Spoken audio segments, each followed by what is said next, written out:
Lucas 19. La entrada triunfal. A Jesús y Zaqueo. 1:1-4. Zaqueo se sube a un árbol y se arriesga al ridículo para ver a Jesús. Habiendo entrado Jesús en Jericó, iba pasando por la ciudad. Y sucedió que un varón llamado Zaqueo, que era jefe de los publicanos, y rico, procuraba ver quién era Jesús, pero no podía a causa de la multitud, pues era pequeño de estatura.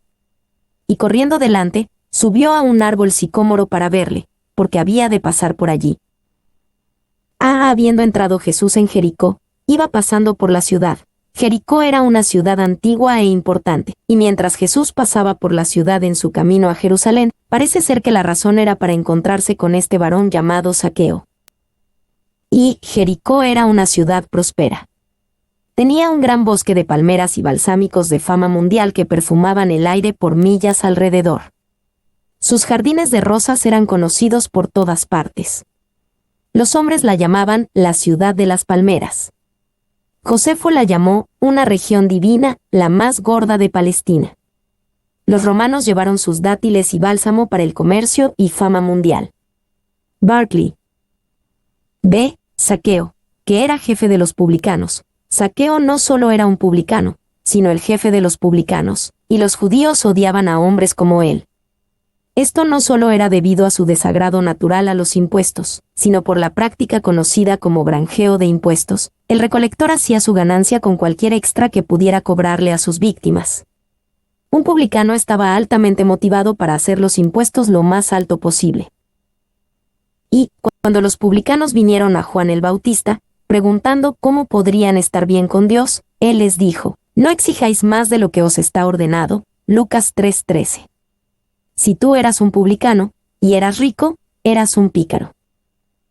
2. Morris acerca de jefe de los publicanos. El título no se encuentra en ningún otro lugar, así que su significado preciso es desconocido, pero parece apuntar al jefe del departamento de recolección de impuestos. 3. El nombre Zaqueo significa el puro. Este hombre era todo menos puro, hasta que recibió a Jesús. Debería de haber sido, por su nombre, puritano, en el mejor sentido, pero era un archipublicano, un pecador público, no simple, pero sutil, un extorsionador, un rico pero perverso manipulador. C. Procuraba ver quién era Jesús. Zaqueo quería poner sus ojos en Jesús. Él lo buscó. Tal vez Zaqueo había escuchado que Jesús aceptaba a personas como él. Anhelaba ver a este notable hombre llamado Jesús por sí mismo. D. Era pequeño de estatura. Su estado natural lo ponía en desventaja al buscar a Jesús. Es probable que esto también afectó su personalidad.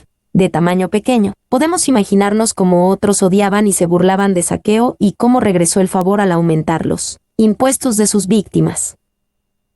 Y, si Zaqueo tuviera un corazón pequeño, se habría rendido y no se hubiera esforzado en buscar a Jesús. Pero Zaqueo había tenido una gran voluntad para hacerse rico, y había encontrado la manera de lograrlo. Y ahora tenía una gran voluntad para ver a Jesús, y él no era el tipo de persona que podía ser detenido. Morrison. Y corriendo delante, subió a un árbol sicómoro para verle. Debido a que Zaqueo buscaba a Jesús tan intensamente, no le importó hacer algo que muchos pensaban que estaba por debajo de la dignidad de un hombre adulto y rico. Subió a un árbol sicómoro.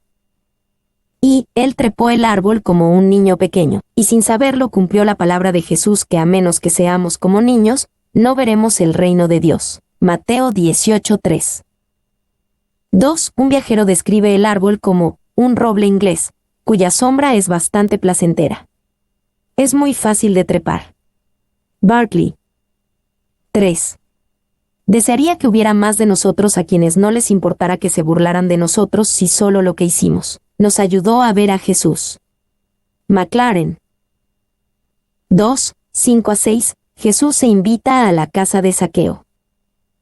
Cuando Jesús llegó a aquel lugar, mirando hacia arriba, le vio, y le dijo: Zaqueo, date prisa, desciende, porque hoy es necesario que pose yo en tu casa.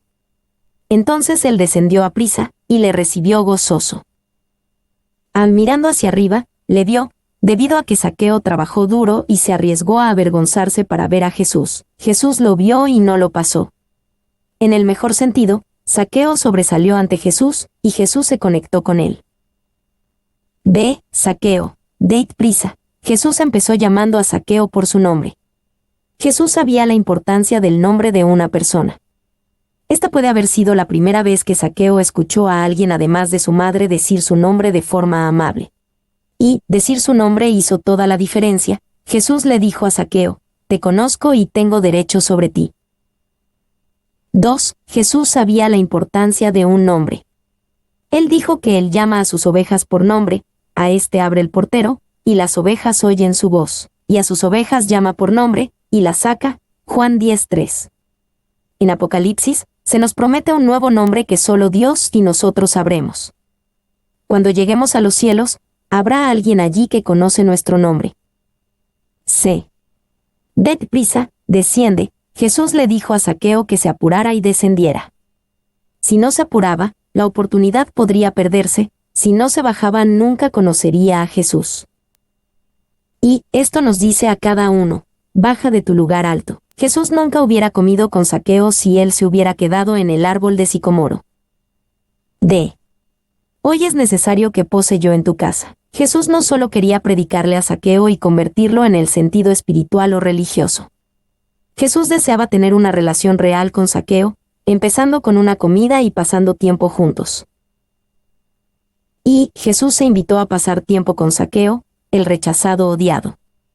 La iglesia primitiva era odiada por su aceptación de los rechazados, 1 Corintios 1, 26-31, pero los primeros cristianos consideraban esto algo glorioso, no vergonzoso. Le recibió. Jesús solo vendría a la casa de Zaqueo y a su vida si era invitado, si era recibido. El primero recibió a Jesús, y después comenzó una relación con él. Y Cristo no se impondrá a sí mismo en la casa de ningún hombre, y sentará allí en contra de la voluntad del hombre. Esa no sería la acción de un invitado, sino de un intruso no bienvenido. Spurgeon. 2. Tal vez Zaqueo tenía muchas preguntas, pero no las hizo desde el sicomoro. Él bajó del árbol, se encontró con Jesús, y después le preguntó todo lo que quiso. F. Le recibió gozoso. Zaqueo estaba feliz de recibir a Jesús. Jesús llamó a Zaqueo para sí mismo, y fue a Jesús a quien vino, y felizmente. Zaqueo lo recibió, esto es, a Jesús mismo. No a un credo o a una doctrina, no a una teoría, y no a una ceremonia, sino a Jesús. Y Jesús estaba en su camino a Jerusalén, y sería recibido en la ciudad con gozo, con lo que es llamado la entrada triunfal. Aquí, antes de eso, él tuvo una entrada diferente en el corazón de un solo hombre. Esta entrada, esta recepción parecía tener resultados más duraderos.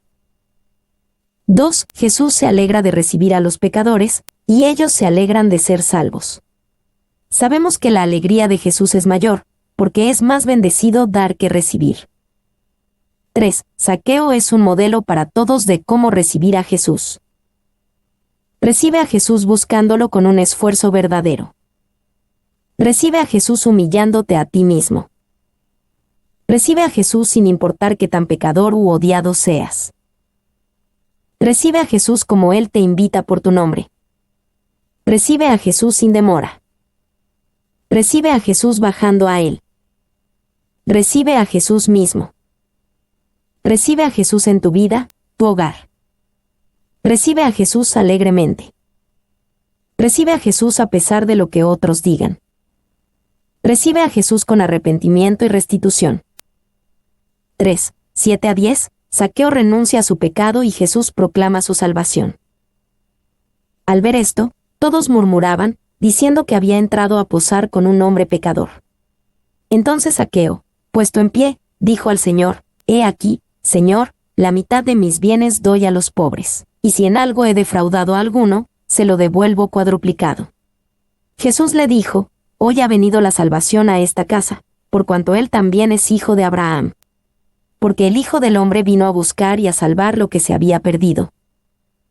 Había entrado a posar con un hombre pecador. Las personas, todos, no solo los líderes religiosos, pensaban que Jesús había llegado demasiado lejos al asociarse con un hombre tan malo como Zaqueo, así que protestaron. Y Jesucristo no le enseñó a Zaqueo al ir a su casa que el carácter no tenía consecuencias. Por el contrario, Zaqueo percibió de inmediato que el carácter era la mayor consecuencia, y por lo tanto se levantó y dijo: «He aquí, Señor, la mitad de mis bienes doy a los pobres, y si en algo he defraudado a alguno, se lo devuelvo cuadruplicado». Spurgeon. «Ve, he aquí, Señor, se lo devuelvo cuadruplicado». Al recibir a Jesús y después de pasar un poco de tiempo con él, Zaqueo sabía que tenía que arrepentirse y dar restitución. Primero solo buscó a Jesús, pero al buscar a Jesús él también llegó a buscar el arrepentimiento. Y Zaqueo felizmente se ofreció a hacer más de lo que la ley demandaba. La promesa de hacer restitución a alguno que haya engañado era notable. Considerando la manera en que había hecho su dinero, era poco probable que fuera una lista corta. Morris. 2. ¿Puede una vida cambiar tan rápidamente? Sí. No todos los hábitos en la vida de Zaqueo cambiaron inmediatamente, pero el corazón cambió y había evidencia de un cambio inmediato en su vida. C. Hoy ha venido la salvación a esta casa. Jesús sabía que el arrepentido Zaqueo fue salvado, rescatado de la esclavitud, el poder, la culpa y la pena de su pecado. La palabra ya no era pecador sino salvación, y Jesús se lo dijo a todos. Y Jesús le ordenó al joven principal que diera todo lo que tenía, Lucas 18, 18-23. Pero para Zaqueo era suficiente el hacer una restitución a aquellos a los que había defraudado. Jesús conocía a Zaqueo por nombre y sabía exactamente lo que él tenía que hacer para arrepentirse y estar bien, delante de Dios y el hombre. 2. En Lucas 18, 24-27. Jesús dijo que era imposible para el hombre que tiene riquezas entrar en los cielos, pero es posible con Dios. Este es un cumplimiento de esa promesa. Zaqueo se convirtió en un dador gozoso, mostrando así la obra imposible de Dios en él, pero el joven principal se fue triste, aferrándose a sus riquezas. D. Por cuanto él también es hijo de Abraham, dado que Zaqueo era tan odiado por sus compañeros judíos, es probable que ellos constantemente decían que no era un verdadero judío. Jesús quería que todos supieran que Zaqueo realmente era un hijo de Abraham, tanto genéticamente como por la fe, porque él gozosamente recibió a Jesús. Y los sacerdotes de Jericó era una ciudad levítica. Probablemente condenaron a Zaqueo y lo llamaron a dar a los pobres. Pero después de conocer a Jesús, tal sacrificio fue hecho con gozo. El amor por Jesús puede motivarnos por cosas más grandes que lo que el legalismo, la culpa o la manipulación pueden hacer. Porque el Hijo del Hombre vino a buscar y a salvar lo que se había perdido. Jesús explicó por qué buscó y extendió su amistad a un pecador notorio como Zaqueo. Jesús vino precisamente para salvar a personas como Zaqueo. Y Zaqueo realmente creía en Jesús. Un verdadero hijo de Abraham no solo era un descendiente de Abraham genéticamente, sino también tenía la fe en Dios que Abraham tenía. 2. Aunque Zaqueo buscó a Jesús, resulta que él era el que se había perdido, y Jesús lo buscó, vino a buscar. Zaqueo estaba perdido para sus padres, perdido para los religiosos, perdido para su comunidad, perdido para cualquier amigo que pudiera haber tenido, pero en cierto sentido, no estaba perdido para Dios. Como la historia de su salvación se desarrolla, su búsqueda de Jesús, Lucas 19:3, terminó siendo el resultado de la búsqueda inicial de Jesús, Lucas 19:10. Pet. 3. Todo el relato con Zaqueo nos da un notable quién, qué, dónde, cuándo, por qué y cómo recibir a Jesús. Quien Jesús desea que lo reciban, los perdidos. ¿Qué Jesús quiere con aquellos que lo reciban? Una relación. Donde Jesús quiere que vayan, que bajen a Él. Cuando Jesús quiere que lo recibas, inmediatamente, rápidamente. ¿Por qué Jesús quiere que lo recibas? Para estar con Él, para conectarte con Él en la vida. Como Jesús quiere que lo recibas, gozosamente. D. La parábola de las 10 minas. 1:11. El propósito de la parábola. Oyendo ellos estas cosas, prosiguió Jesús y dijo una parábola, por cuanto estaba cerca de Jerusalén, y ellos pensaban que el reino de Dios se manifestaría inmediatamente. Estaba cerca de Jerusalén. Jericó no está a gran distancia de Jerusalén, y mientras Jesús se acercaba a la ciudad, los discípulos y otros esperaban que Jesús se mostrara como el Mesías y como el Salvador político de Israel. Ellos pensaban que el reino de Dios se manifestaría inmediatamente. Y la Pascua se aproximaba. Según Josefo, más de 2 millones de peregrinos llegaban a Jerusalén en esta temporada. Había también una gran expectación mesiánica, reforzando la idea de que el reino de Dios se manifestaría inmediatamente.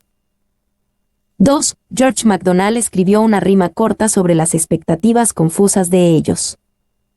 Todos esperaban un rey para matar a sus enemigos y levantarlos en alto. Vino como un pequeño bebé que hizo llorar a una mujer. B. Ellos pensaban que el reino de Dios se manifestaría inmediatamente. Jesús habló esta parábola para advertir a sus discípulos que Él se iría y regresaría antes de que el reino llegara en toda su gloria, y para decirles cómo debían de comportarse en su ausencia. Y era un emblema de su propia partida a un reino lejano para recibir un reino. Enseñó por figura que primero debe haber partida, y una larga ausencia del rey, antes de que el reino pueda venir en toda su gloria. Morrison. 2. La siguiente parábola es rica en alusiones históricas.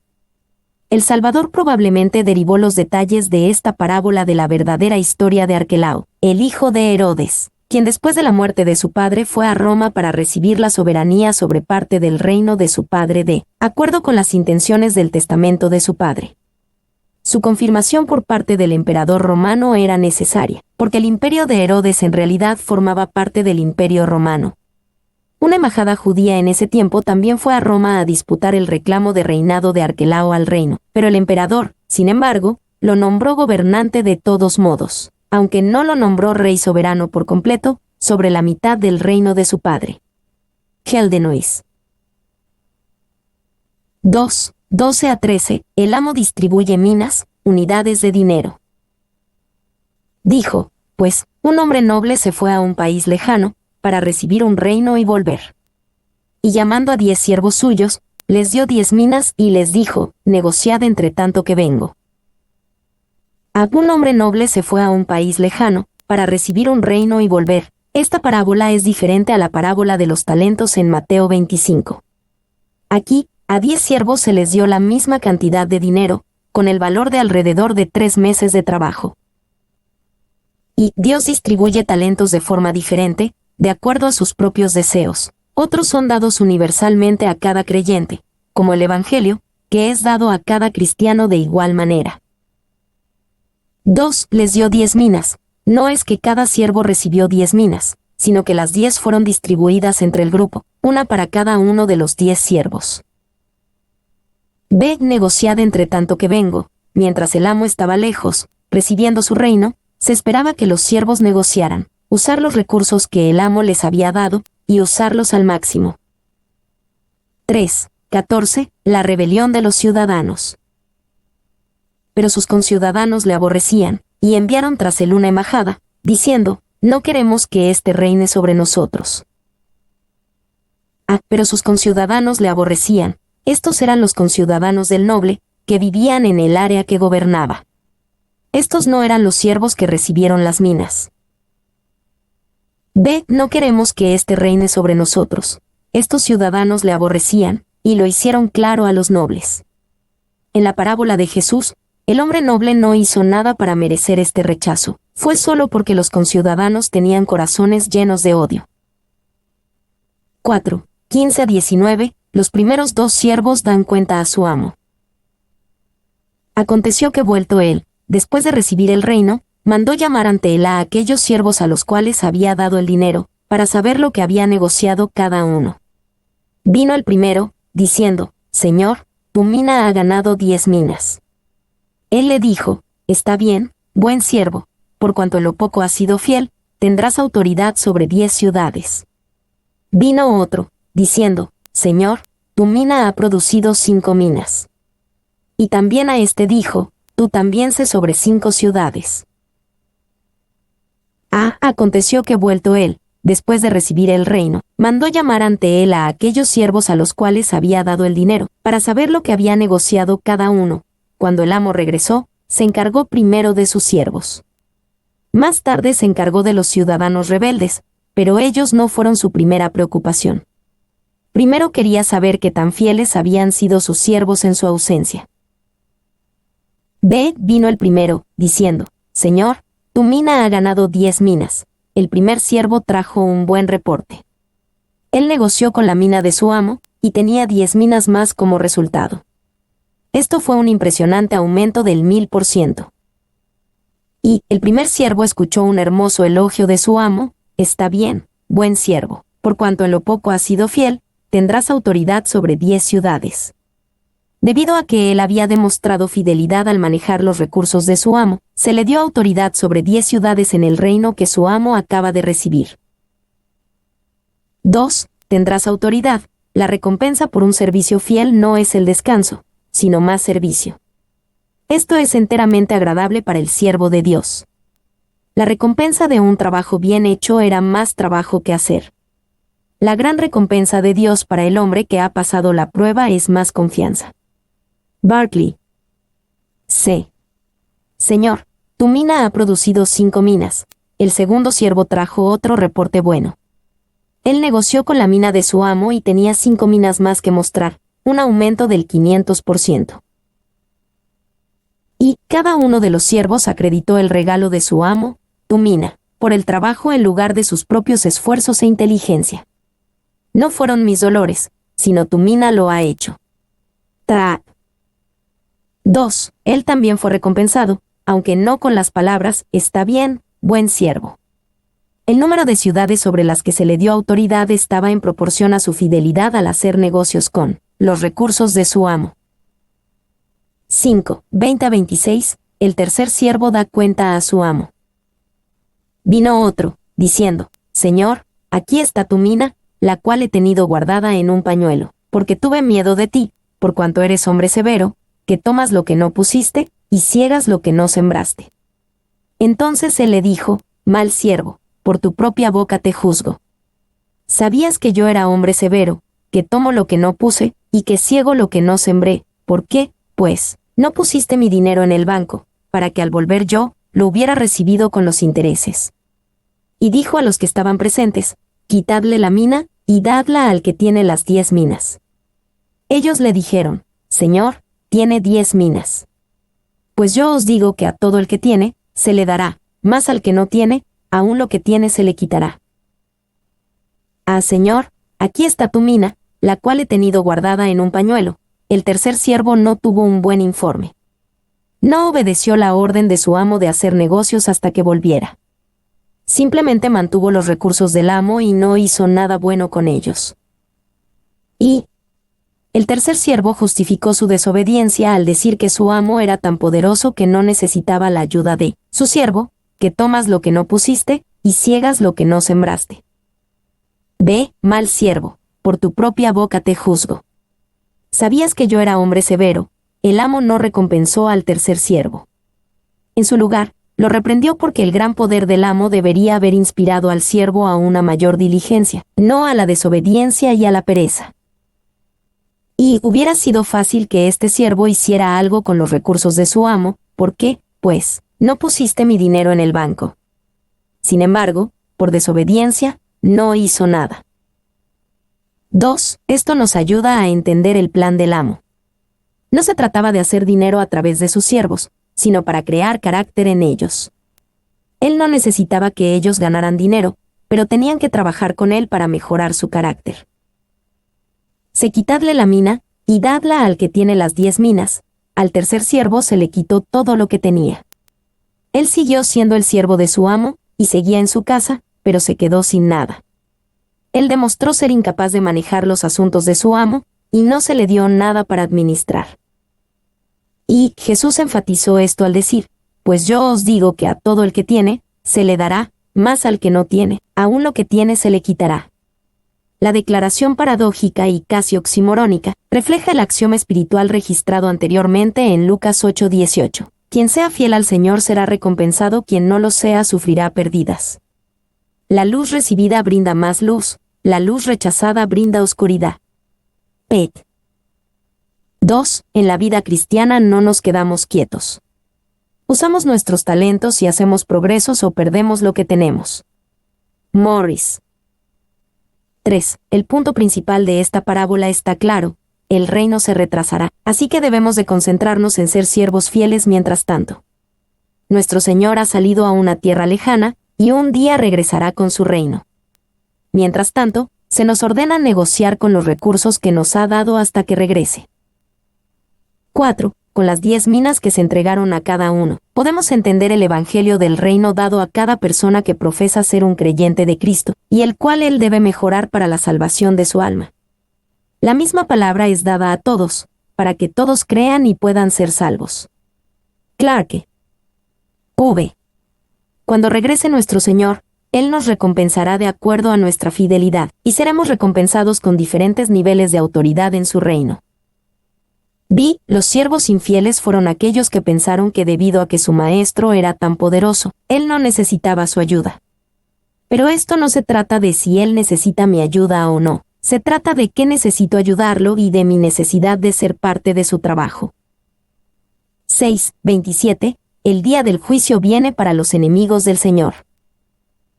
Y también a aquellos mis enemigos que no querían que yo reinase sobre ellos, traedlos acá, y decapitadlos delante de mí. A aquellos mis enemigos, traedlos acá. Todos los siervos tuvieron que responder por su trabajo en la ausencia de su maestro, pero por lo menos ninguno de ellos fue culpable de traición. Ahora el amo se ocupó de sus enemigos, los ciudadanos rebeldes mencionados en Lucas 19:14, quienes le aborrecían y decían: no queremos que éste reine sobre nosotros. Y que no querían que yo reinase sobre ellos, podían tratar de negar el reinado del Señor tanto como quisieran, pero no los llevaría a ninguna parte. Él los gobernaría de una forma u otra. Ve y decapitadlos delante de mí. Cada uno de los siervos del Señor tenía que responderle, pero también sus enemigos. Se encontraron con cierto juicio final. Este dramático y fuerte final muestra que responder al reinado de Jesús es una decisión de vida o muerte. Jesús entra en Jerusalén. 1:28, de camino a Jerusalén. Dicho esto, iba adelante subiendo a Jerusalén. Dicho esto, después de corregir cuidadosamente a sus seguidores en cuanto a la verdadera naturaleza de su reino y su misión, Jesús fue firmemente hacia Jerusalén. Y al fin Jerusalén, la ciudad del templo en la que se representará el drama más grande y sagrado de la tierra la semana siguiente, está en las proximidades. Heldenois. B. Iba adelante subiendo a Jerusalén, sabiendo perfectamente lo que le esperaba, sabiendo que tendría que soportar la cruz antes de recibir el reino. Jesús fue. En su sufrimiento, debemos de admirarlo, no tenerle lástima a Jesús. Él sabía exactamente lo que le esperaba. Y Juan 11:57 deja en claro que había una orden en contra de Jesús, y que él era un hombre buscado. A pesar de todo esto, Jesús vino a Jerusalén de la forma más pública posible. 2:29-34, cuidadosas preparaciones son hechas para la ceremonia de entrada. Y aconteció que llegando cerca de Betfagé y de Betania, al monte que se llama de los Olivos, envió 2 de sus discípulos, diciendo: Id a la aldea de enfrente, y al entrar en ella hallaréis un pollino atado, en el cual ningún hombre ha montado jamás, desatadlo y traedlo. Y si alguien os preguntare: ¿por qué lo desatáis?, le responderéis así: porque el Señor lo necesita. Fueron los que habían sido enviados, y hallaron como les dijo. Y cuando desataban el pollino, sus dueños les dijeron: ¿por qué desatáis el pollino? Ellos dijeron: porque el Señor lo necesita. Id a la aldea de enfrente, y al entrar en ella hallaréis un pollino atado. Cuando Jesús llegó a esta última y crítica semana antes de la crucifixión, envió cuidadosa y deliberadamente a sus discípulos para hacer arreglos para su entrada a Jerusalén. Jesús había estado en Jerusalén muchas veces antes, pero había algo muy especial de este viaje a Jerusalén. Hallaréis un pollino atado, en el cual ningún hombre ha montado jamás. Jesús montó este animal relativamente humilde al entrar en Jerusalén. En lugar de venir a caballo como un general conquistador, entró en un pollino, como era costumbre en la realeza. Él vino a Jerusalén como el príncipe de paz. Y el asno era el monte de un hombre de paz, un mercader o un sacerdote. Un rey podía montar un asno en ocasiones, pero era más probable que apareciera en un poderoso caballo de guerra. La profecía de Zacarías vio al Mesías como el príncipe de paz. Morris. 2. Esta entrada a Jerusalén ha sido llamada el triunfo de Cristo. Fue de hecho el triunfo de la humildad sobre el orgullo y la grandeza mundana, de la pobreza sobre la afluencia, y de la mansedumbre y la gentileza sobre la ira y la malicia. Clarke. 3. En el cual ningún hombre ha montado jamás. F. B. Meyer observó que esta es una ilustración de cómo Dios requiere de nosotros lealtad indivisa, que el asiento de la autoridad es para Jesús y solo para Él. También notó que Jesús puede requerir de nosotros solo un breve servicio de renombre o aviso, y si este es su plan, encontraremos satisfacción en él. C. El Señor lo necesita. Aparentemente, este fue un préstamo o renta preestablecido de este animal para el uso de Jesús. Los discípulos tenían que decirle a los dueños que era para el uso de Jesús.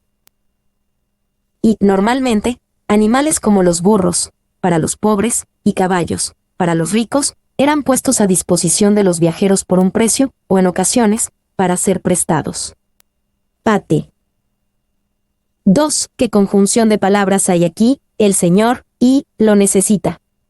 Jesús, sin dejar de lado su soberanía, había tomado una naturaleza llena de necesidades, pero, estando necesitado, Él seguía siendo el Señor y podía ordenar a sus súbditos y requerir sus propiedades. Spurgeon. 3. Lo necesita, no debido al cansancio. El que había viajado a pie desde Galilea hasta Betania, podría haber caminado 2 millas más, pero para que pudiera entrar a Jerusalén tal y como había sido profetizado de él. Zacarías 9:9. Pole. 3. 35 a 40. Jesús entra a la ciudad a una humilde demostración de adoración y honor. Y lo trajeron a Jesús, y habiendo echado sus mantos sobre el pollino, subieron a Jesús encima. Y a su paso tendían sus mantos por el camino. Cuando llegaban ya cerca de la bajada del monte de los olivos, toda la multitud de los discípulos, gozándose, comenzó a alabar a Dios a grandes voces por todas las maravillas que habían visto, diciendo: Bendito el Rey que viene en el nombre del Señor, paz en el cielo, y gloria en las alturas. Entonces algunos de los fariseos de entre la multitud le dijeron: Maestro, reprende a tus discípulos. Él, respondiendo, les dijo: Os digo que si estos callaran, las piedras clamarían. Habiendo echado sus mantos sobre el pollino. Y a su paso tendían sus mantos por el camino, gozándose, comenzó a alabar a Dios. La multitud honró a Jesús de forma extravagante y alabó a Dios por enviar a este rey a Jerusalén, diciendo: Bendito el Rey que viene en el nombre del Señor. Y, la idea de un rey conquistador y victorioso entrando a la ciudad era bien conocida en aquel tiempo. Típicamente, un rey victorioso entraba a la ciudad escoltado por ciudadanos de su reino y su ejército. Mientras entraba, se entonaban canciones en honor y aclamación para el conquistador, quien llegaba con símbolos de su victoria y autoridad. Finalmente, entraba en el templo prominente de la ciudad y ofrecía un sacrificio para honrar a los dioses y asociarse con ellos. 2. Los evangelios toman estas formas bien conocidas y las ponen de cabeza. Jesús entró a Jerusalén con una escolta relativamente humilde y sencilla y con cantos. Los únicos símbolos de su poder eran un humilde burro y ramas de palma. Al entrar a la ciudad, no ofreció sacrificios, pero desafió el statu quo religioso y limpió el templo. Ve, maestro, reprende a tus discípulos. La alabanza de la multitud incomodó a los enemigos de Jesús. Los hizo quejarse de la adoración que estaba siendo ofrecida. Les hizo saber que estaban siendo derrotados. Juan 12:19 dice que en este día, los fariseos dijeron entre sí: Ya veis que no conseguís nada. Mirad, el mundo se va tras él. Y nada le dice a Satanás y a sus seguidores que han perdido como la adoración de Dios resonando en sus oídos. Satanás pierde porque cuando el pueblo de Dios está realmente alabando, sus corazones y sus mentes están en él, y no en el pecado, en sí mismos o en las distracciones de Satanás. C. Os digo que si estos callaran, las piedras clamarían. Jesús dijo esto cuando los fariseos le dijeron que silenciara a los que cantaban y lo recibían como rey. En este día, Jesús iba a ser adorado. por la mayor parte de su ministerio, Jesús hizo todo lo posible para desmotivar a las personas de celebrarlo públicamente como el Mesías. Aquí Jesús invitó la adoración pública como Mesías. Y las piedras clamarían. La idea de la creación misma alabando a Dios puede parecer extraña, pero la Biblia habla de ello en algunos lugares: árboles, montañas, océanos, ríos, valles, colinas, ganado, aves y los campos todos alaban a Dios. Salmos 148, 7-13, Salmos 96, 11-12. 2. Pero las piedras se mantuvieron en silencio ese día, porque toda la multitud alabó a Jesús. Toda la multitud comenzó a alabar. A pesar de todo, supongo, esos discípulos tuvieron sus pruebas como nosotros tenemos las nuestras. Podría haber una esposa enferma en casa o un niño sufriendo con enfermedad. Spurgeon, aún así todos lo adoraron. D. A grandes voces por todas las maravillas que habían visto, su adoración estaba llena de recuerdos. Recordaron todos los milagros que habían visto a Jesús hacer, como la resurrección de Lázaro de entre los muertos. Juan 12, 17-18. Ellos clamaban las grandes cosas que Dios había hecho en sus vidas.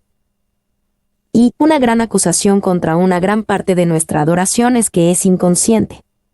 No tenemos nada específico en nuestras mentes por lo que alabamos a Dios, cosas que lo hemos visto hacer en nuestras vidas. Cualquiera que diga, alabado sea el Señor, debería ser capaz de contestar esta pregunta: alabado sea ¿por qué? 4. 41-44, Jesús llora por Jerusalén. Y cuando llegó cerca de la ciudad, al verla, lloró sobre ella, diciendo: oh, si también tú conocieses, a lo menos en este tu día, lo que es para tu paz. Mas ahora está encubierto de tus ojos. Porque vendrán días sobre ti, cuando tus enemigos te rodearán con vallado, y te sitiarán, y por todas partes te estrecharán, y te derribarán a tierra, y a tus hijos dentro de ti, y no dejarán en ti piedra sobre piedra, por cuanto no conociste el tiempo de tu visitación. Y cuando llegó cerca de la ciudad, al verla, lloró sobre ella. Este fue un momento conmovedor para Jesús. Sus lágrimas no se debían a su propio destino en Jerusalén, sino por el destino de la ciudad misma. Y lloró puede ser traducido sollozar. Jesús comenzó a sollozar mientras lamentaba la oportunidad perdida. Morris. 2. El lloro fue el de un deseo frustrado. Él había visitado la ciudad, con el deseo de liberarla de la destrucción y con una ofrenda de paz. La ceguera espiritual de los gobernantes y de las personas era tal que no fueron capaces de discernir el significado de esta visita.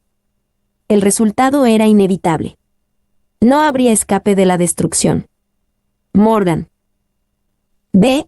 Si también tú conocieses, a lo menos en este tu día, lo que es para tu paz. Este fue un punto de cambio para el pueblo judío. Sus líderes habían rechazado a Jesús y la mayoría de la gente seguía a sus líderes. Pero, si ellos conociesen a Jesús y su obra como Mesías, podrían haberse salvado de la destrucción que vendría. Y, en algunas copias antiguas de la Biblia, eliminaron este pasaje de Jesús llorando, porque pensaron que si Jesús fuera perfecto no lloraría. Pero la perfección de Jesús demanda que llore en este punto, cuando Israel rechazó la única oportunidad que tenía de escapar la destrucción por venir. 2. Jesús aquí mostró el corazón de Dios, como incluso cuando se debe pronuncia el juicio, nunca se hace con gozo. Incluso cuando el juicio de Dios es completamente justo, su corazón llora al traer el juicio. C. Si también tú conocieses, a lo menos en este tu día, lo que es para tu paz. Jesús lloró por el hecho de que no sabían la hora de la venida del Mesías, el día profetizado por Daniel, en este tu día.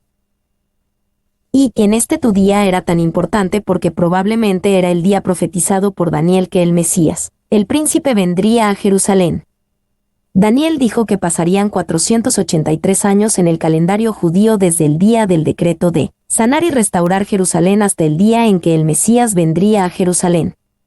Según los cálculos de Sir Robert Anderson, esto fue cumplido 483 años después de ese día, porque los judíos reconocen años de 360 días, como en Daniel 9:25.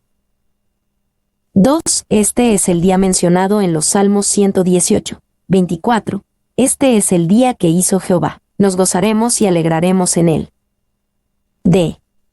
Lo que es para tu paz. El nombre Jerusalén significa ciudad de paz, pero la ciudad de paz no sabía lo que es para tu paz.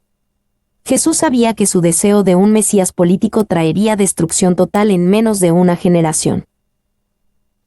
Porque vendrán días sobre ti, cuando tus enemigos te rodearán con vallado. Jesús predijo 5 aspectos específicos del ataque romano contra Jerusalén. La construcción de un terraplén. La ciudad sería rodeada, puesta bajo asedio. La destrucción de la ciudad. El asesinato de sus habitantes. El completo arrasamiento de la ciudad. Y el historiador Josefo describe en detalle el rodearán con vallado de Jerusalén, como cerró por completo la ciudad antes que los romanos los destruyeran por completo, la guerra de los judíos. 5.12, 1:3. 2. De Josefo. Toda esperanza de escapar se había agotado para los judíos, junto con su libertad de salir de la ciudad. Después la hambruna incrementó su progreso y devoró a las personas por familias enteras. Los cuartos superiores de niños y mujeres quienes morían de hambre, y las calles de la ciudad estaban llenas de los cadáveres de los ancianos, los niños también, y los jóvenes deambulaban por las plazas del mercado como sombras, todos hinchados por el hambre, y caían muertos donde quiera que su miseria los alcanzara. Por un tiempo los muertos fueron enterrados, pero luego, cuando ya no se podía hacer eso, eran arrojados desde las murallas a los valles abajo. Cuando Tito, al recorrer por estos valles, los vio llenos de cadáveres, y la fuerte purificación sobre ellos, él dio un gemido y levantó sus manos al cielo, llamó a Dios como su testigo de que esto no era su obra. Citado en Spurgeon. Él agrega, no hay nada en la historia que sobrepase a este horror. Pero incluso esto no sobrepasa a la destrucción de un alma. 5. 45-48, la limpieza del templo. Y entrando en el templo, comenzó a echar fuera a todos los que vendían y compraban en él, diciéndoles, escrito está, mi casa es casa de oración, mas vosotros la habéis hecho cueva de ladrones. Y enseñaba cada día en el templo, pero los principales sacerdotes, los escribas y los principales del pueblo procuraban matarle. Y no hallaban nada que pudieran hacerle, porque todo el pueblo estaba suspenso oyéndole. Y entrando en el templo, comenzó a echar fuera a todos los que vendían y compraban en él. Esto parece diferente de la limpieza del templo mencionado en Juan 2, 13-22, que sucedió al inicio del ministerio terrenal de Jesús. Aún así el propósito era el mismo, expulsar a los cambistas, quienes en colaboración con los sacerdotes engañaban a los visitantes de Jerusalén al forzarlos a comprar animales, aprobados para el sacrificio y monedas a precios altos. Y Barclay escribe, un par de palomas costaban tan poco como 4p fuera del templo y tanto como 75p dentro del templo. Esto es casi 20 veces más costoso. 2. Sin embargo, la ira de Jesús estaba en contra de quienes compraban y los que vendían. Los vendedores y compradores vistos como una sola compañía, iguales en espíritu, para ser echados fuera al por mayor. El tráfico era necesario y pudo haber sido inocente. Pero el espíritu de comercio rápidamente desarrolla abusos que sin duda eran rampantes en ese periodo. Bros. 3. Lo que Jesús hizo fue más importante como una parábola actuada que por lo que logró en sí mismo. No hay ninguna indicación, ni tampoco es probable, que se haya logrado una reforma duradera. Sin duda las mesas estuvieron de regreso por el resto de la semana, y Jesús no tomó más medidas. Franz. B. Mi casa es casa de oración. Estos mercaderes operaban en el patio exterior del templo, la única área donde los gentiles podían entrar y orar. Por lo tanto, este lugar de oración había sido convertido en un mercado, y uno deshonesto, una cueva de ladrones. Y el registro de Marcos contiene la cita más completa de la referencia que hace Jesús de Isaías 56, 7. No está escrito, mi casa será llamada casa de oración para todas las naciones, Marcos 11:17.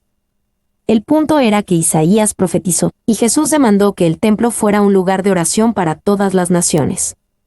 La actividad de todos los que vendían y compraban en el patio exterior hizo imposible que un gentil que viniera al templo pudiera orar.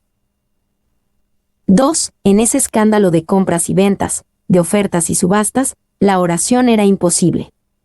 Aquellos que buscaban la presencia de Dios eran excluidos de ella por las mismas personas de la casa de Dios. Barclay. C.